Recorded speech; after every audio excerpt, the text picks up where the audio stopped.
A nossa ancestralidade representa as nossas raízes. Não há casa definida como árvore genealógica, né? Então imaginamos uma árvore onde a base representa os nossos antepassados, gerações que vieram antes da gente muito tempo atrás e que nós não conhecemos. Subindo na base dessa árvore, começamos a ver os galhos, né? Então começamos a perceber, ver galhos de formas, dimensões diferentes, com trajetórias diferentes, e que da mesma matriz começam a nascer e crescer outros galhos, e assim para diante. Com o tempo essa árvore vai crescendo, vai se expandindo, começando a dar os seus frutos. Assim é a nossa ancestralidade, a nossa família. Cada geração que nasce traz um propósito individual e coletivo, como fosse uma equipe, colaborando junto, cada um trazendo os seus instrumentos, cada um trazendo as suas tarefas, com o seu tempo e cada um com seus aprendizados. A identificação cultural e familiar, às vezes, é tão forte, tão radicada no ser humano, que pode se tornar um obstáculo, um limite muito grande para o autoconhecimento. Às vezes, choques muito fortes, como mortes, né, perdas, mudanças, separações, criam como uma rachadura nessa identidade familiar, coletiva, onde pequenas partículas do nosso ser começam a ser liberadas e se manifestar no nosso inconsciente. Se cria como um novo espaço, né, onde outras novas perspectivas começam a aparecer. Muitas vezes, nesse caso, se enfrentam crises pessoais mais ou menos intensas que tomam um tempo, né? E normalmente isso coincide com momentos de grandes mudanças, de grandes decisões que de fato marcarão a própria vida.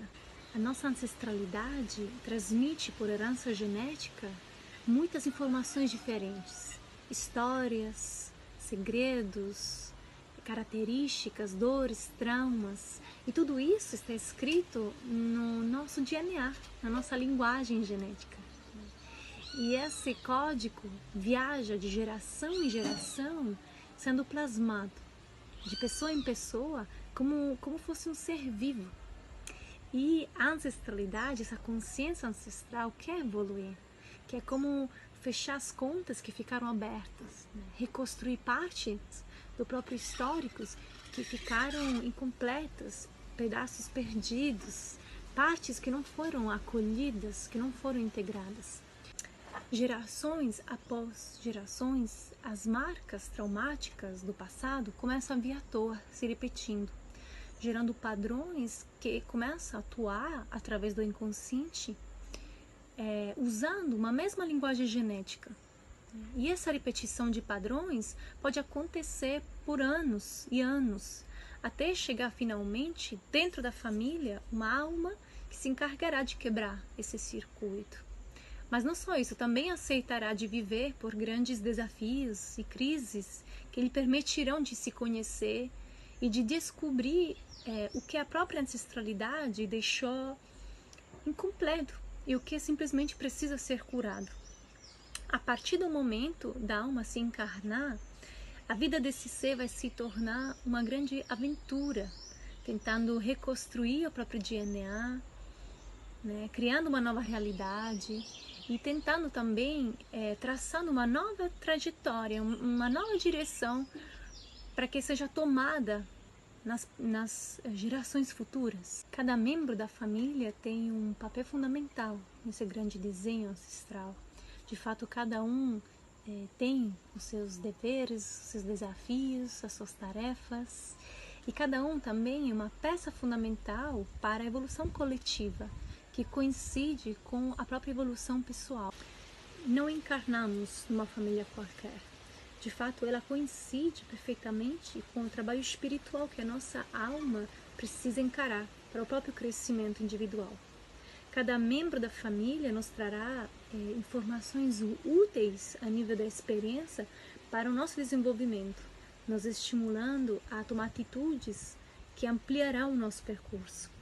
Dependendo da linguagem que a alma se comunica, que ela conhece no momento presente, Dentro da própria família, o indivíduo desenvolverá habilidades, características, crenças necessárias para o próprio trabalho espiritual. É nesse instante, quando olhamos para isso, que ampliamos a visão sobre as nossas vidas e sobre nossos familiares. A consciência se amplia e nasce finalmente esse chamado da autorresponsabilidade, que nos pede de abandonar o hábito mental de querer culpar alguém da família ou algum evento do passado que aconteceu e que nos fez sofrer muito. Quando acolhemos a própria responsabilidade sobre a nossa vida e sobre as nossas experiências, aceitando que a nossa alma teve que passar por aquilo, por aquele evento, por aquela situação, né? Porque teve que aprender certas coisas, alguma coisa começa a quebrar dentro da gente. O que quebra é um acúmulo de tensões, de raivas, rancores que ficaram guardadas, estagnadas no nosso coração por muito tempo, apertando. E finalmente entramos em contato com uma força, uma energia tão profunda, tão sublime, que age no nosso peito como um bálsamo. E essa energia é a energia do perdão. E esse perdão começa a trazer para nós muita leveza, muita suavidade. Começamos a sentir perdão por nós mesmos, para tudo que vivenciamos. Começamos a sentir perdão para a nossa família, pelo nosso passado. Começamos a sentir perdão por todas as pessoas envolvidas que fizeram parte da nossa cura pessoal. Dentro da presença do perdão, muitas curas acontecem. Novamente aqui aprendemos como o trabalho pessoal sempre coincide com o trabalho coletivo, que seja dentro do próprio núcleo familiar ou dentro da nossa sociedade onde a gente está. Então aqui também deixo um convite, uma reflexão, autorreflexão, né, a respeito da nossa família, do nosso passado também, a respeito de todas as memórias antigas e doloridas. A gente pode até traçar, né, escrever num papel, se perguntando o que eu recebi da minha família, o que eu teve que aprender através daquelas situações, através daquilo que eu recebi da minha família, e o que eu posso fazer hoje, né?